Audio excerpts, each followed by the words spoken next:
Welcome to Teaching Truth. It was a chilly autumn morning in 1787. Outside the drizzle was falling, and because the early morning darkness was still present, the young man that sat at his leather-topped desk, his Bible open, gazed into the flickering flame of his lamp. He panned through his wavy hair and looked down again at the pamphlets that lay open on his desk. His hand through his wavy hair was a sign of the perplexity of the problem that faced him. His heart had been gripped by a passion, and as he sat looking at the pamphlets, his heart was broken and he was deeply concerned. Several thousand miles to the south, a ship was bound for Jamaica.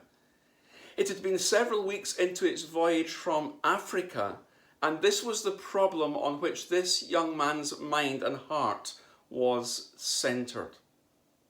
On the deck of the ship paced the captain, oblivious to the fact that below him in the hold were 500 Africans packed like sardines, snatched from their homeland to be sold into slavery at the slave auction in Jamaica. Many had already died during the voyage as a result of malnutrition. Many had gone insane as a result of the atrocious conditions and had been thrown overboard to the sharks in the choppy waters.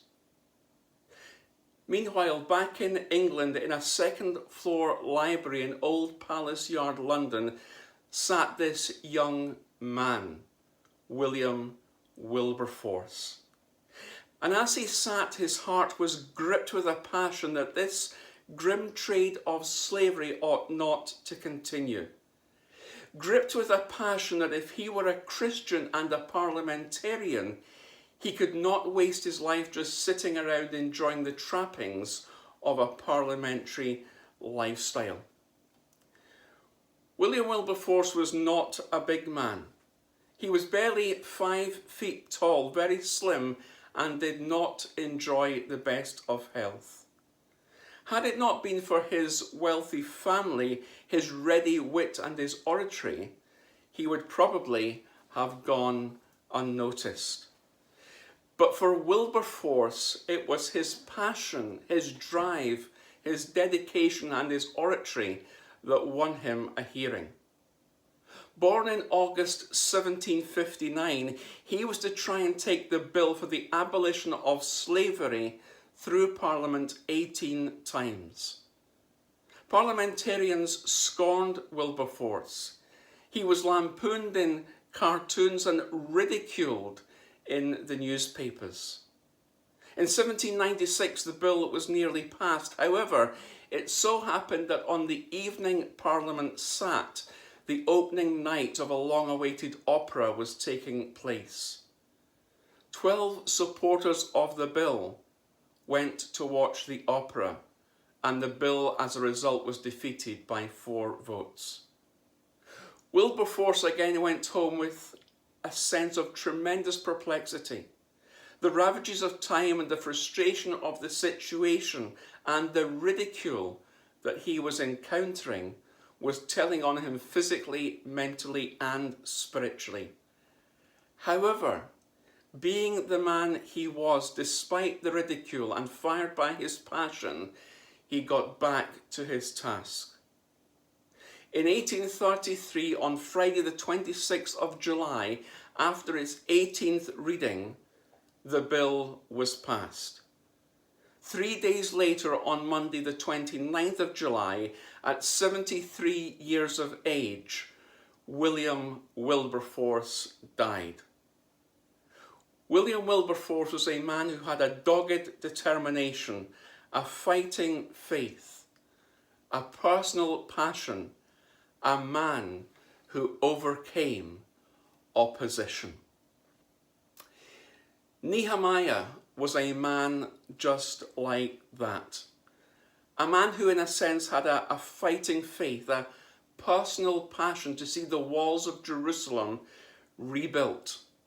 And as we'll discover in our reflections this week, under the theme of overcoming opposition, he was indeed a leader, a man who overcame opposition and who was dedicated to his task. Opposition is not only an evidence that God is blessing, but is also an opportunity for us to grow. The opposition that we read of in Nehemiah chapter 4, as we'll discover this week, brought out the best in Nehemiah and his people. Satan wanted to use these problems as weapons and Sanballat and Tobiah to destroy the work, but God used them as tools to build his people. And very briefly in our reflections today, we want first of all to look at the fact that there was ridicule. There was ridicule. We see that in verses 1 to 6 of Nehemiah chapter 4. And I invite you, if you will, to open your Bibles at that particular passage. Sanballat and his friends had begun to ridicule the Jews even before the work on the wall had begun. They laughed us to scorn and despised us, wrote Nehemiah in the 2nd chapter, verse 19. Sanballat ridiculed the workers by calling them feeble Jews. Read verse 2 of the passage. The word feeble means withered or miserable.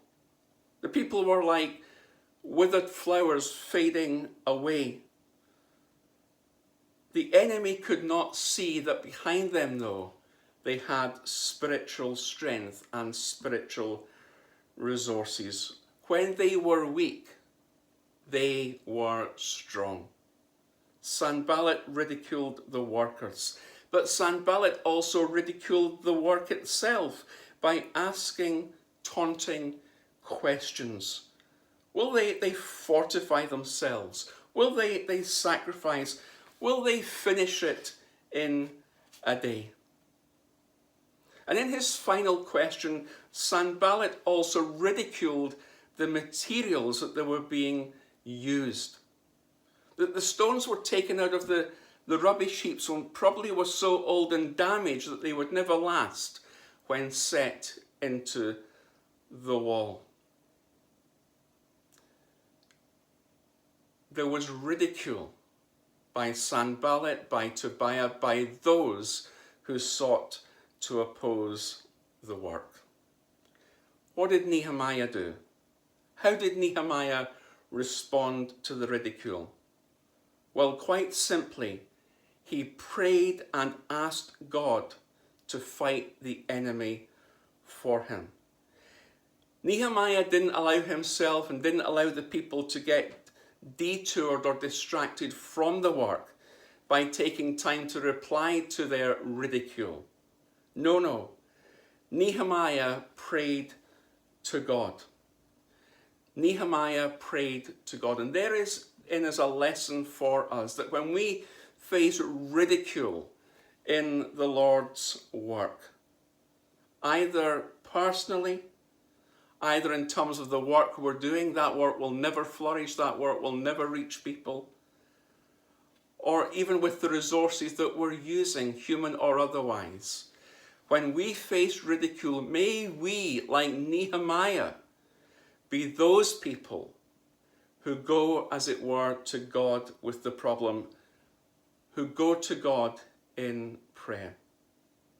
The best thing to do is to do what Nehemiah, this man of God, this master builder, did. To ignore the ridicule, to pray and commit the whole thing to the Lord, and then to get back to the work for which he had been called, the work of rebuilding the walls. Anything that keeps us from doing what God has asked us to do will only help the Sanballats and the Tobiahs that we face today. Overcoming opposition. Nehemiah did. He prayed to God. May we be those people, when faced with opposition, who go to God and then ignore the ridicule and just get on with the work.